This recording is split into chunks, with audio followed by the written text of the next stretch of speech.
আসসালামু আলাইকুম। খেলাধুলা জগতের সদ্য পাওয়া আপডেট ভিডিওতে আপনাকে স্বাগতম। টসের 10 মিনিট আগেও শরীফুল জানতেন না তার দীর্ঘদিনের অপেক্ষা শেষ হতে চলেছে। ম্যাচের আগে ওয়ার্ম আপে মুস্তাফিজ আচমকা চোট পাওয়ায় ভাগ্য খুলে গিয়েছিল শরীফুলের। দীর্ঘ 16 মাস পর বাংলাদেশের জার্সিতে শুক্রবার ওয়ানডেতে ফিরেছিলেন এ বাঁহাতি পেসার।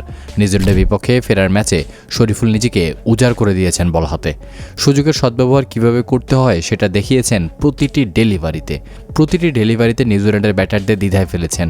শুরুতেই উইকেট এনে দিয়েছেন, এমনকি মিডল ওভারেও দুর্দান্ত বোলিং করেছেন শরীফুল ইসলাম।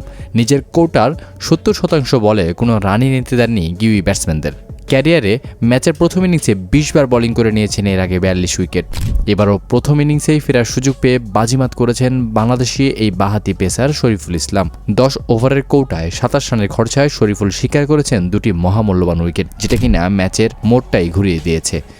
শরীফুলের দুর্দান্ত বোলিংয়ের কারণেই 28 পুঁজি পেয়েছে এবার নিউজিল্যান্ড ক্রিকেট দল। দেখার বিষয় এই রান তাড়া করে বাংলাদেশ জয় পায় কিনা।